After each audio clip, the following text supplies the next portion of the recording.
We had somebody tell us off the air that they had experiences with giant praying mantises looking in their windows. Have y'all heard of such a description as that before?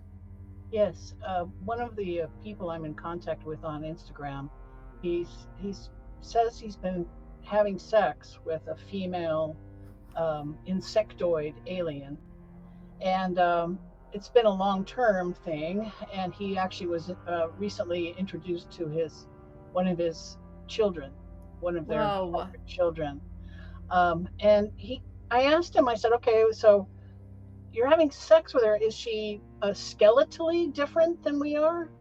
And he said, no, she has the same skeletal frame, but she has, a head with like almost like, the Triceratops fan that goes behind their horns, the big fan thing. There's something a little bit like that. I am here to discuss the so-called flying saucers. We know now that in the early years of the 20th century, this world was being watched closely by intelligences greater than man's. Did the CIA write Wind of Change by the Scorpions? As humans busied themselves about the various concerns, they were scrutinized and studied.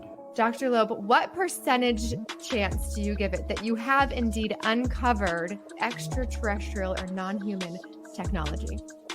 With infinite complacence, people went about their affairs, yet across an immense ethereal gulf, intellects vast and unsympathetic drew their plans against us. All of a sudden, a stick out of nowhere landed right in front of us, and there was no tree, nothing overhead. Something threw it at us. Yeah. All things unexplained. So some of that, I think, sir, we'll save for closed session.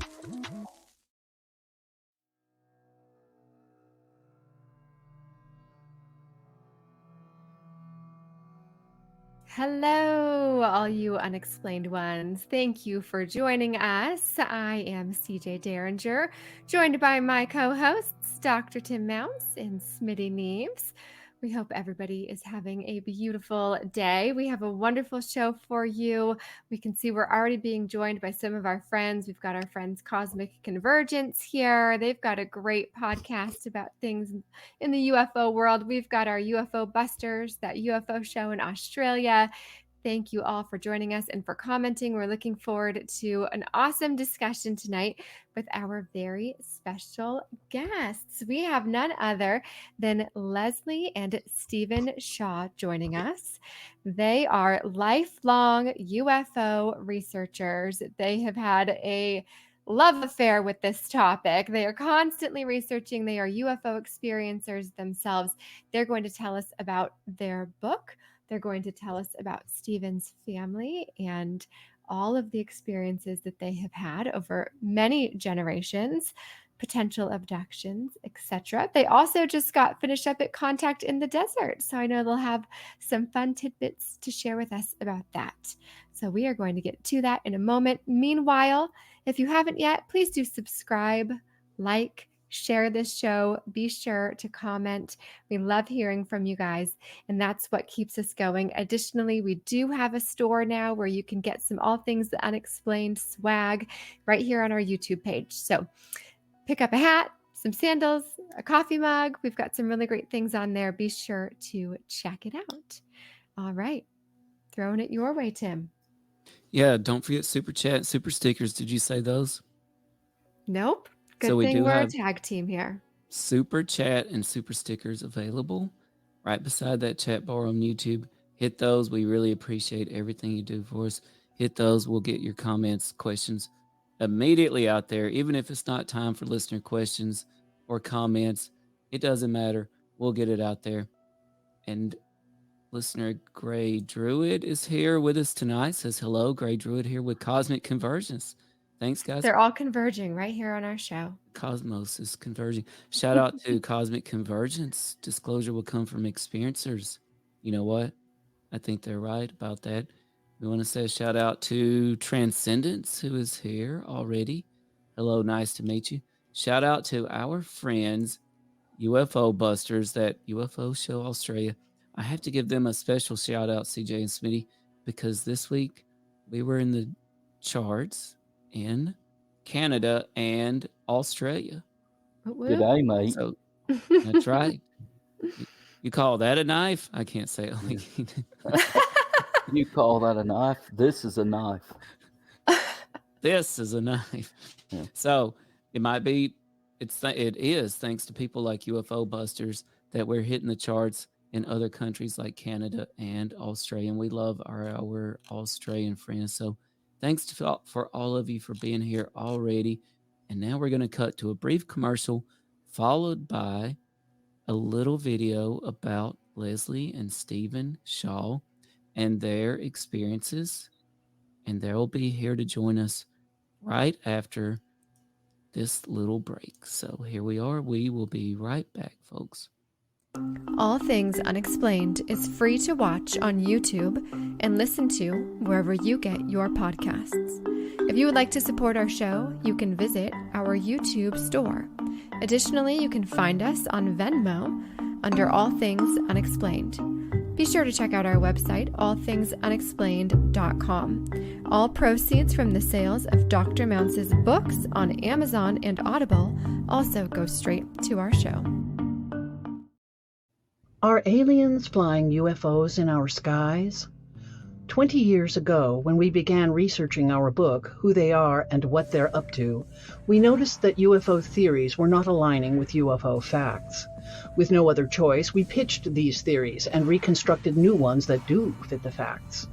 They are based on logic and do not take trips down improbable rabbit holes like time travel, wormholes, or interdimensional beings. Our theories explain why they are sighted 10,000 times per year, why they are abducting us and mutilating our cattle, why they are interbreeding with us, and we attempt to deduct their future plans from their actions. According to our research, UFOs are not visiting here from distant star systems. They are here influencing the development of our race for thousands of years. We believe they are close cousins, a branch of humanity that separated from us 13,000 years ago when the human race was divided into two groups, those who retained their knowledge and technology and are therefore 13,000 years ahead of us, and the poor schmucks left on the surface, doomed to die in droves, the few survivors of which were shoved back into the Stone Age by the cataclysm that caused the Great Flood.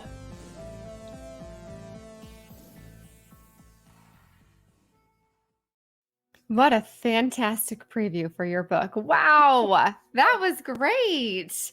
Nicely done, you two. It feels to me like this is not just a hobby.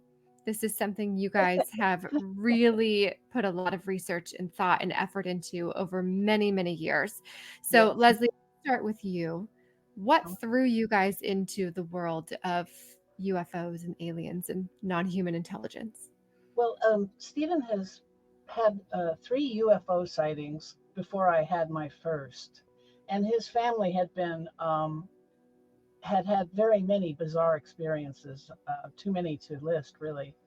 And then there it was, my first UFO. About 20 years ago, I looked up in the sky while I was driving, and there was a white light up ahead of me that it just hovered there. I thought it was a plane at first, but then it didn't have the little blinky lights or and it wasn't moving like a plane. And it was silent, so it wasn't moving like a helicopter. I mean, helicopters make a lot of noise, right? And so this thing is just getting brighter and brighter in front of us. And then it took off at about, if I were going to guess, I would say 20,000 miles an hour, just supersonic speed. Quarter of a second, it was gone over the northern horizon. And that was about the moment in time where I said, they are real. Because I believe Stephen, but there's always that little kernel of doubt until you see her first, and then I believed him 100% after that. And Stephen, you had been an experiencer well before that, it sounds like, as well as your family. Tell us a little bit about that. Well, my family's experiences go back 4 generations, starting in Germany, then England, and then both northern and southern California. So I was, my first experience actually seeing a UFO, I was about 10 years old. And my first one was about 9 o'clock at night. This is in Woodland Hills, which is a suburb of Los Angeles.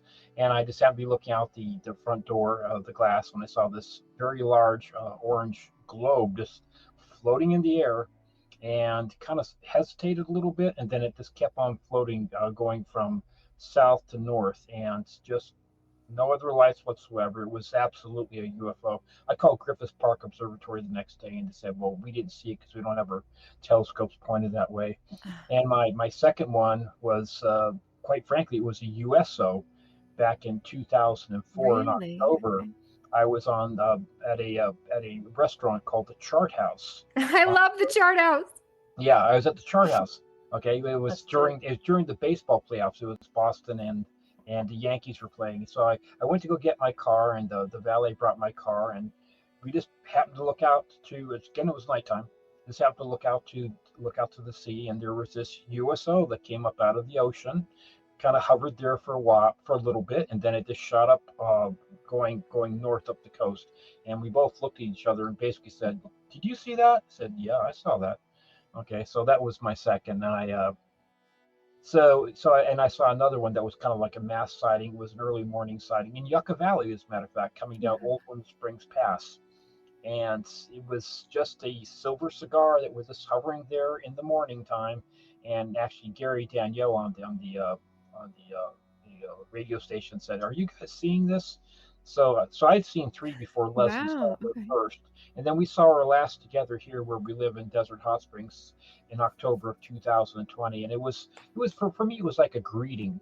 There was Hi, Steve. this bright bright white UFO that was pretty big, and it was silent again. And we have a very small backyard, so it was a very small area of the sky, right? 9:30 at night again. So it was just like saying, "Hey, we know where you are, where you're at." So, and this was doing its zigzag movements, and then it shot off north again. And it would do a V-shaped movement. When one of our planes wants to turn around, we have to slowly bank around in a Right. U.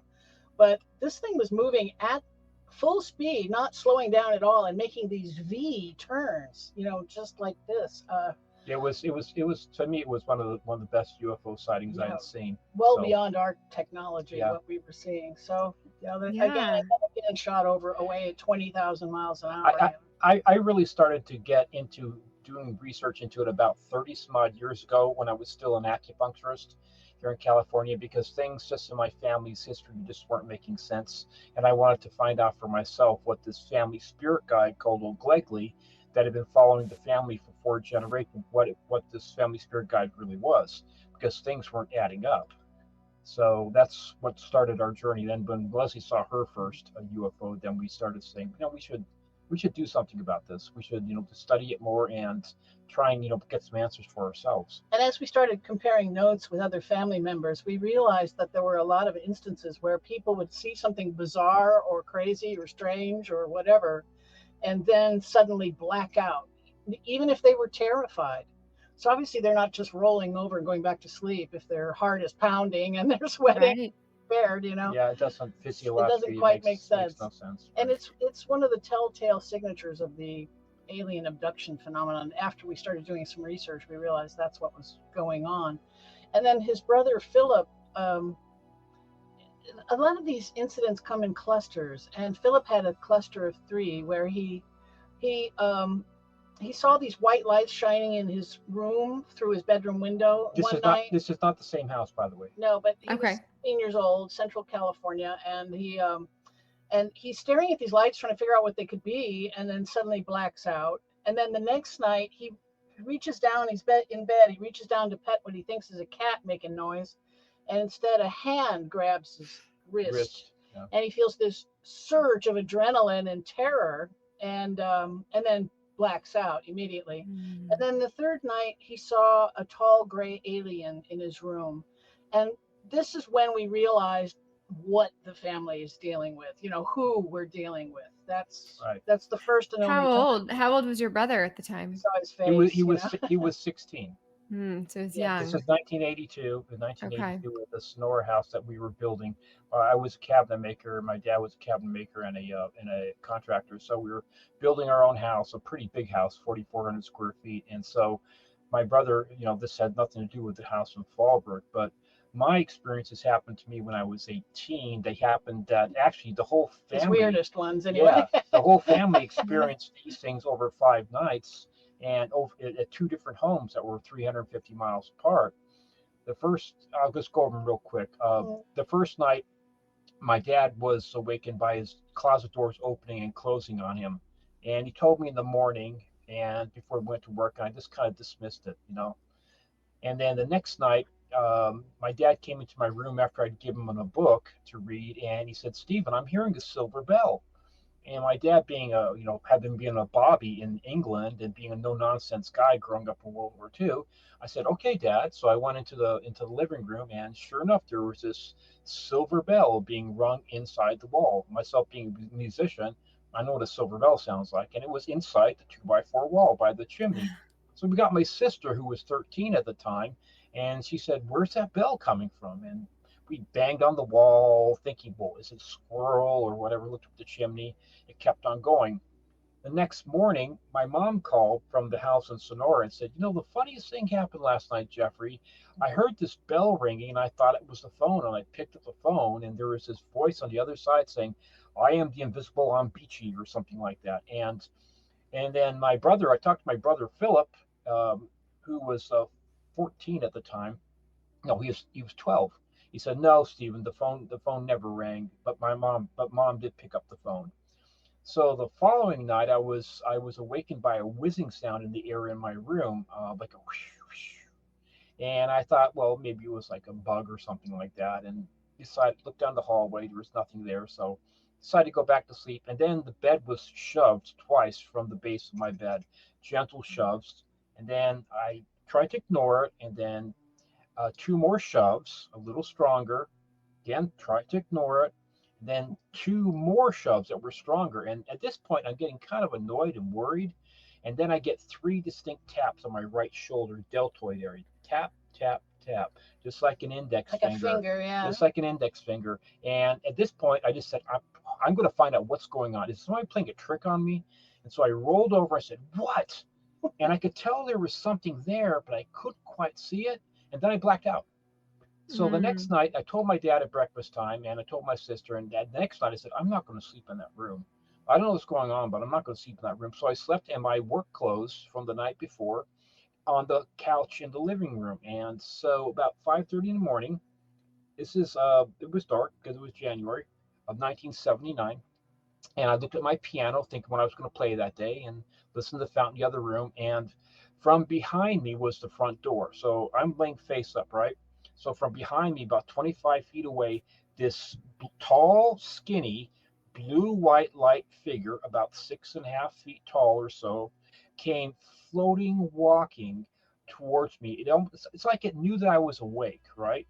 And it floated the 25 feet in about 1.5, 2 seconds, stopped by my right-hand side. Immediately, the whole right side of my body becomes paralyzed. I cannot move. Okay, and then it bent down to my ear, and it said, and the whole room, by the way, was filled with blue-white light too at the same time. It brought all the blue-white light with it. Like it was electric or Yeah, something. and it said to me, "Hi, Steve," in a voice that I couldn't tell was male or female. And I was thinking, I'm going to see the family spirit guide, Old Glegley, that I've heard about since being a kid, that has been following the family. So I'm thinking I'm going to see Old Glegley. But the other half of me is saying, dude, you are paralyzed. You can't move. And so I guess maybe the fear kind of overtook the situation. And about 5 or 10 seconds after being there, I was trying to see the face of the thing. I could kind of tell the face, but I couldn't see it really. And then it left. And then I black out. So the interesting part, which, a lot of people talk about, seeing things, whatever. Well, I had physical effect on my body. Yeah. Okay. Something weird. I had a physical effect, which my dad, if we were still alive, my sister can confirm it. She's still alive, but my dad, about 11:30 in the morning, we were getting hungry. We're workmen, so I wanted to say, let's go down to Jack in the Box. So I was pulling out the coins in my right-hand side pocket, put them on the table, and all the coins, standard American coins, they're all magnetic. They're all magnetized. I can pick up the coins by the edge, by the face, didn't matter. And my dad could do the same thing. We're just looking at each other at this point saying, what is going on? And it ended up the final night, which I have no recollection of. My dad saw this wall of blue-white light outside of my bedroom door, and he, as an ex-cop, said, I'm going to get up and see what's going on. This is getting ridiculous. So he was getting out of bed, going to go, confront the blue-white light, and this voice inside his head said, Jeffrey, just go back to sleep. Nothing to see here. Everything's okay. And that's what he did. He went back to sleep. And I have no recollection of what happened at that at all. I do not know whether they took me, whether they took some of my sperm, or what they did. I have we haven't been able clue. to break through we tried with hypnosis to break through this. I was going to ask if you had tried of the blackout periods, but we haven't been able to so far. I had visitations come from the age of 3. I used to be visited by this invisible being that was like a small garden gnome, I think, or like a cat that was invisible that used to play with me we used to jump on my chest and my stomach in the middle of the night and wake me up. And I couldn't see it, but it was definitely jumping on me. And then my brother, he started sleeping in the closet for 2 years at about the age of 8. And he slept there for 2 years in the closet. And I said, Philip, why are you sleeping in the closet?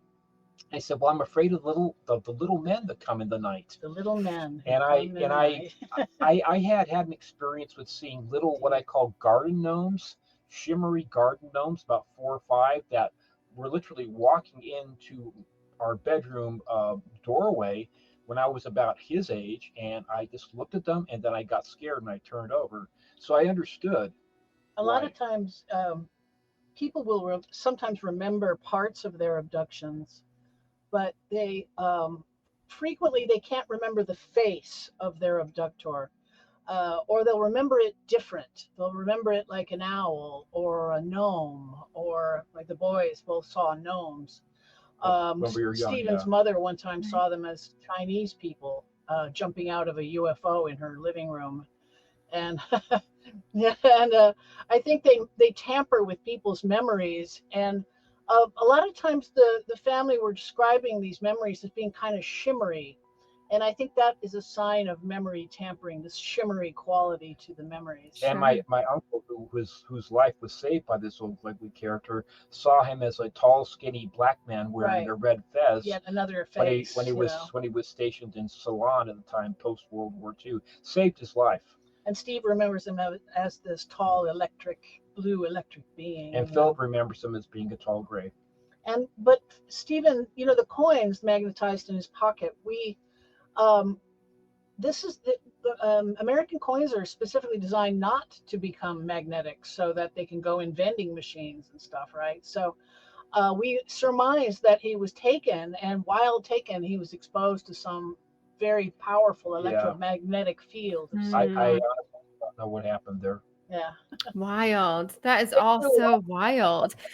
Some of the things that you talked about remind me so much of Bob Salas, who we had on our show, who's been visited as well. He was part of the Maestro Air Force Base that the UFOs shut down the nuclear weapons. I also have a friend who doesn't really believe in extraterrestrials, but she talks about having a ghost cat. She thinks that there's a cat that she feels walking on her sometimes at night, which just when you said that about what you're experiencing was crazy. Okay, you guys have had so many wonderful, wild experiences. I won't be able to sleep for weeks after hearing all of them, and that's just sort of a problem I have with this show, because I can never sleep after I have guests on. But let's go. I'm going to throw it to Tim a little bit, because we do want to get into how all of this combined with your history to get to the book and where you are today. And you also have incredible backgrounds in terms of careers that you've had too. But I know Tim wanted to dive into some more of the abductions. Sure. Thanks, CJ. And I wanted to play just one of CJ's favorite tracks from my soundboard. Yeah. She loves the scary music track. So we did have a couple of great comments here that I wanted to pull up, including this one from Cosmic Convergence, who says, some of your experiences that you just mentioned, Mr. Shaw, is what I've experienced as well.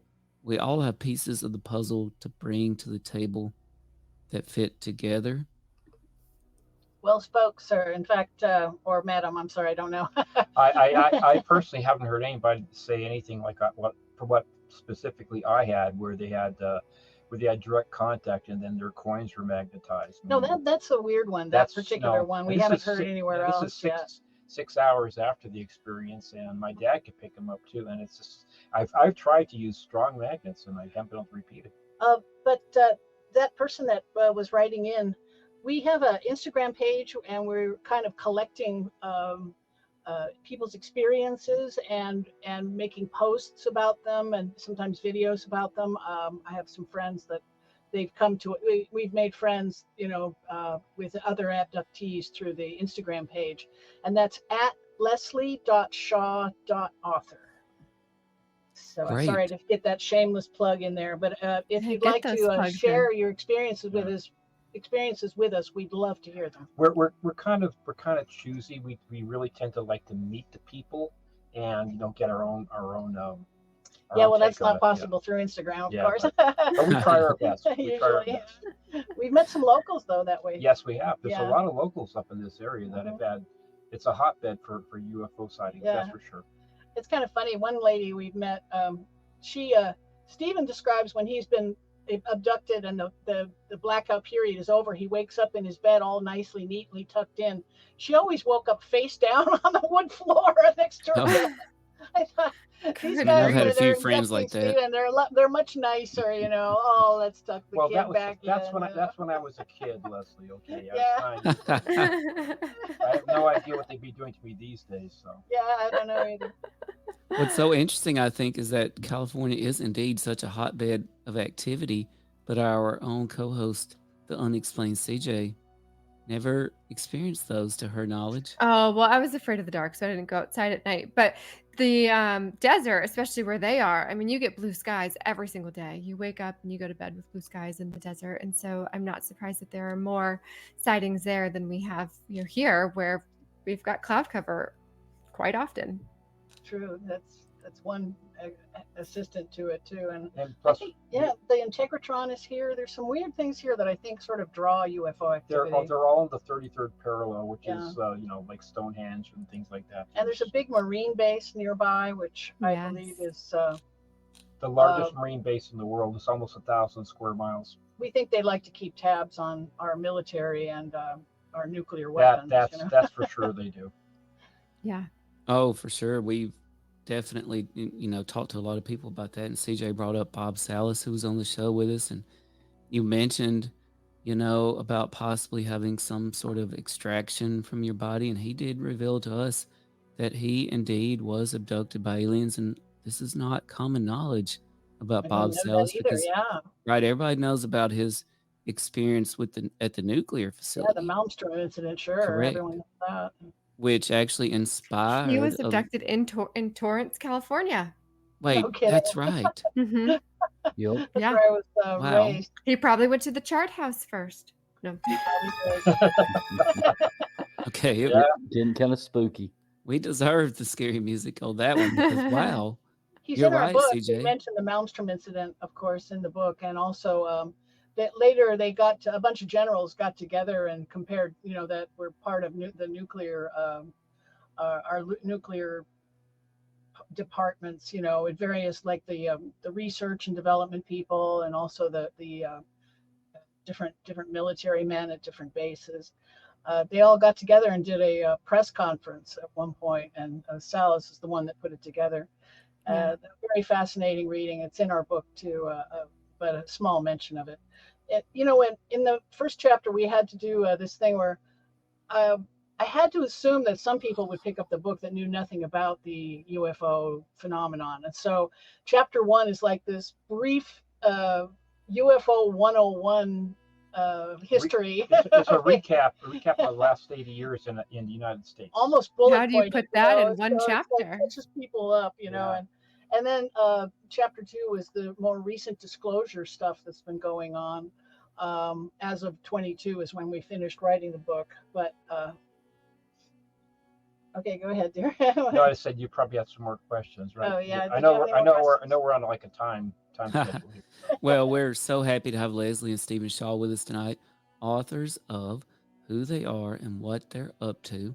And you can pick that up on Amazon and on their website, which we have in the show description. So look at the show notes. You can find that. And you can also find a direct link in the show notes to purchase their book, Who They Are and What They're Up To. So, yeah, Leslie and Stephen, Bob Salas told us about his abduction experience and said that they did painfully remove semen from his body, which was horrifying to find out. And one thing we've noticed is that as we do talk to a lot of people, and a lot of people shared things with us off the air, there's a lot more of these experiences than you would think. I think that your coin thing is fascinating because it kind of proves that there is a physical, what you would say, real world component to all this. Right. And one thing that y'all said, it struck me. You talked about owls. Some people see owls and different things. We had somebody tell us off the air, off the record, that they had experiences with giant praying mantises looking in their windows. Have y'all heard of such a description as that before? Yes, one of the people I'm in contact with on Instagram, he's says he's been having sex with a female insectoid alien, and it's been a long-term thing. And he actually was recently introduced to one of his children, one of their Whoa. children, and I asked him. I said, "Okay, so you're having sex with her. Is she skeletally different than we are?" And he said, "No, she has the same skeletal frame, but she has, a head with like almost like, the Triceratops fan that goes behind their horns, the big fan thing. There's something a little bit like that." And I think it's a disguise myself. I think it's whatever. I mean, the female has to have the same reproductive organs if they're actually having sex, so it's got to be the same as a human female for it to happen in the first place. Right. And the breeding, and see, that's the whole thing too. Why our research has found that they've been here for a long time. They're more likely than not cousins because they so commonly breed with us Yeah. and produce hybrids. I mean, they're not like coming from Arcturus and Lyra and all these other places, the Pleiades. Right. I mean, what's a number? And the other thing is too, why would they be so interested in us, especially after the timing is very important here, especially after World War II or even during World War II when the Foo Fighters started showing up. Right. They were really worried about producing nukes. And, and people forget. Sorry, I'll be real quick here. Okay. People forget that since World War II, there have been 2,000 basically detonations of hydrogen and atomic weapons. Those are air detonations, subsurface detonations, and also water detonations. We've done that 2,000 times. And if that doesn't catch somebody's attention that is living here already and cause concern, I would be very surprised. When we started, sifting UFO data, and we're talking mountains of it, and abduction data, we started realizing that the theory of them coming from distant star systems just wasn't fitting with the evidence that we had. And one of the things Stephen had in his possession when I met him was this. It's a copy of Admiral Byrd's lost diary. I mean, his posthumously published diary. First edition I got, 92. And it tells a story To about Antarctica? meeting, these people, this race of men under the ice sheet of Antarctica. And there's also the Operation High Jump evidence was that he went down there and was attacked. His armada was attacked by flying saucers. And he then flew a plane into this giant hole at the base of Antarctica that we now know about thanks to Linda Moulton Howe's research. And we think he flew down into this underworld, under the ice sheet world, and met with the Ariani. And once we applied the idea that this is actually a separated race of men of humanity is flying the UFOs, then suddenly everything clicked together and started making sense. This is why they're seen 10,000 times a year, every year, going back hundreds of years, maybe thousands of years. Thousands of years. This is why they're so crazy worried about our nukes, is because they live here with us. They're sharing the planet with us, right? In these underground bases. Yeah, the Master, in fact, what Leslie was going to say, the Master said to Admiral Byrd, said, kept on referring to him, what is my son, My right? son, yeah, And like he again, was a child of his, a very tall Nordic-looking gentleman with long flowing hair. And he said, normally we don't have anything to do with you barbarians on the surface. People, yeah. But, now that you guys have cracked, you basically split the atom, now we're sincerely worried because you're basically children playing around with something that you should not be playing around with. You're not. Go ahead. I'm sorry. And then, so we think Admiral Byrd became aware of these people during Operation High Jump, went back to Washington, was debriefed, and then muzzled for the rest of his life, except for this diary he wrote and then never published while alive. And we think that, so the U.S. was aware of these beings from the mid 40s. And we think they did meet with Eisenhower. And the aliens that were described meeting with Eisenhower were the Nordics, which is the same people as the ones that Byrd describes as well, as these Nordic-looking people, essentially. And they look like people. And then there's also the evidence of Valiant Thor, who was at the Pentagon for 3 years. He landed a spaceship in Virginia Field and said, "Take me to your leader," essentially. Essentially, yeah. And they did. And he was actually a consultant at the Pentagon for like 3 years. This guy was a redheaded Caucasian man. And once again, and then going back for thousands of years, these watchers are breeding with us. These gods are breeding with us. They used to play God with us because they were so much further ahead technologically than we are. But essentially, they are humans. And we think we know what caused the separation between our races. And we think we know when it happened. Yeah, we're pretty sure. Yeah. It was something I brought to our relationship. I had read this guy's book named Fraser. He wrote it in the 1700s. He had dug up 500 separate cultures that have a flood myth in their most ancient lore. And since that time, there have only been more discovered. So there's actually like 1,200 separate Noah stories all over the world, all different cultures. So it was looking more and more like this was really a shared event that we really all did experience. There really was a great flood, yeah. And then in soil that was 13,000 years old, they discovered nanodiamonds, which we think... about 30 years ago we found out. Yeah, 30 years ago they discovered nanodiamonds. And nanodiamonds only are formed during celestial impact events. So 13,000 years ago, there was a big extinction event in North America. The Clovis people were wiped out, the mammoth, the mastodon, the saber-toothed cat, a bunch of animals from the plains were all wiped out. And we surmised that it was some sort of celestial impact. And then when the nanodiamonds were discovered in that soil, the Usella horizon. That's the smoking gun proof that somewhere there was a celestial impact. And since we thought the Hiawatha one might be right, but it wasn't. It turned out there is a 13,000-year-old crater of it's called the Younger Dryas comet that struck Lake Superior area. It was we were still in an ice age back then, just coming out of it. So Lake Superior was actually covered by the ice sheet. So it struck the ice sheet.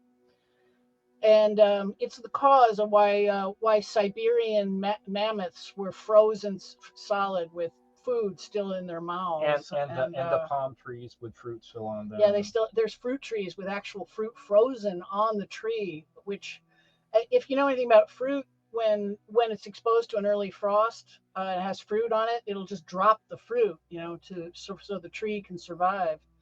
But this means that it was flash frozen so fast that couldn't happen. So they found this Usella horizon, this 1-inch thick layer of dirt that shows that at least 10 different countries on 4 different continents in the northern hemisphere were on fire at the same time. The airbursts And from so the what it did, comet it coming shoved through. us right back into the younger Dryas, right? Yeah, the Younger Dryas boundary after the comet hit. There's a boundary about 1,100 years after that shows drastic climate upheavals. Nobody would have been able to grow crops.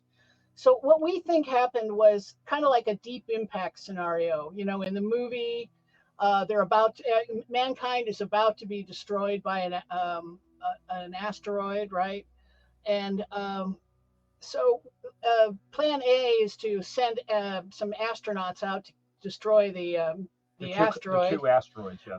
But plan B is to sink these deep underground arcs and put like 50,000 of the cream of our crop down there to survive the cataclysm and make sure they have all our technology with them and their knowledge. So we think this actually did happen before this comet struck. We think because almost all of these flood myths start with a warning from God. Everyone has a forewarning of a year or two. Almost every one of them saying. So we have to be quite advanced. Somebody on this planet had astronomy, advanced astronomy. Advanced astronomy. Right, to be able to calculate, oh, we're going to get hit by this comet.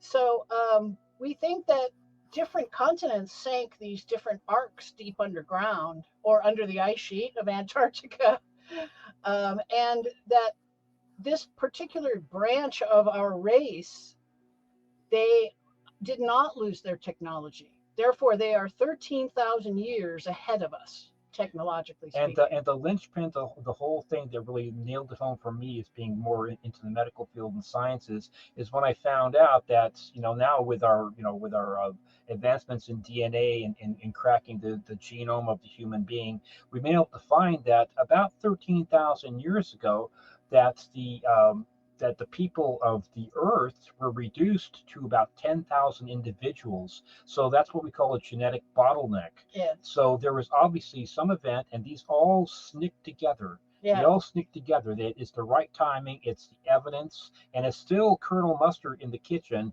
but instead of Colonel Mustard in the kitchen with a knife, it's Colonel Mustard in the kitchen. I'm Colonel Mustard with a knife in the living room, because instead of like hitting, Hiawatha, you see, Hiawatha is in the northern part of Greenland, and so we first thought it was that, but it's been dated to 58 million years ago. So when we wrote the book, all the scientists were saying that it looks like it's pretty much probably the smoking gun. Is the responsible, but since they found it out, it happened 12,850 years ago in the Lake Superior area, and it was a comet. And I've been saying that for 30 years, that whatever took out the animals in Siberia, it probably was a comet, because all the extra water that was introduced into the atmosphere. Well, also when it hit the ice sheet, it vaporized. 1,500 gigatons of ice, and a gigaton is 100 billion tons. So 1,500 of those got vaporized and put into water vapor up in the sky. So when in the flood myth of Noah, it's like, oh, it rained for 40 days and 40 nights. I think you should add a 0 to the 40. It's more like 400 days and 400 nights it rained, So it's a small extinction event where you believe that they were separated from the races were separated? Correct. On purpose. Mm-hmm. Okay. And how does the Babylonian creation myth tie into all these things? I noticed you wrote about that in your book. That was very interesting. Yes, I found it fascinating. Well, we've been talking about 13,000 years ago and what we think caused the separation of our race. And people frequently ask us, so are aliens involved at all? And it looks like the answer might be yes, because 300,000 years ago, it looks like our genome is actually showing signs of tampering. And that there's a couple of missing links in the human development. One is between Australopithecine and Homo habilis. That's the early missing link. But there's another big one between Homo erectus and Homo sapien. that was about 300,000 years ago. And Stephen, you said you're showing what part of the brain again shows signs of tampering? Its Broca's brain is the neocortex, and there's, according to Jason Martell and some recent CRISPR type of stuff where they're mapping the neocortex, which is the most recent part of the human Homo sapiens sapien brain, it's looking like a CRISPR job, almost like a cut and paste, and the speech area that was done on the inside instead of the outside of the neocortex, which basically influences and gives us our ability to speak. So, and able to, like, for instance, to build a pyramid, you have to have the ability to be able to, like, draw blueprints, and you have to have plans, you have to have a force. Creative thinking, you too. have to have creative thinking. The Homo erectus was basically still an animal, still drinking water like, chimps do, right? Out of a stream. But where Homo sapien, we invent things. We make houses to sit in and cups to drink out of. Chairs to sit on and cups to drink out of. So the difference between the two brains is amazing. It's like a million years of evolution that happened in just a few thousand years. In a very short period of time, yeah. So if we were, like the Sumerian tablets say, if they uplifted us, that these Anunnaki gods came from another planet. I mean, it's not us saying this, right? This is the Sumerian tablets that say exactly this, that their gods came here from another planet and were mining gold and wanted to uplift the Homo erectus into a smart enough animal to work in the mines, right? So they made us as kind of a slave race. And if this is true, it appears it to be, because we certainly didn't uplift ourselves, somebody had to come along and uplift us, and the genetic evidence is there, then we're all a little bit alien, because they're supposed to have used their DNA to mix with Homo erectus in order to make us. Yeah. So then we're all alien a little bit, right? Oh, I think we're all alien. That's for sure. Yeah, it's really interesting. I want to jump in here real quick. And I know Smitty had some more possible history questions for you. To be continued. All things unexplained. What's your hot take on Travis Taylor?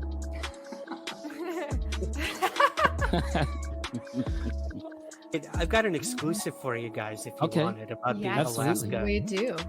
Okay. Dr. Taylor was revealed to be the chief scientist of the UAP task force with the Pentagon. So some of that, I think, sir, we'll save for closed session. All Things Unexplained is free to watch on YouTube and listen to wherever you get your podcasts. If you would like to support our show, you can visit our YouTube store. Additionally, you can find us on Venmo under All Things Unexplained. Be sure to check out our website, allthingsunexplained.com. All proceeds from the sales of Dr. Mounce's books on Amazon and Audible also go straight to our show.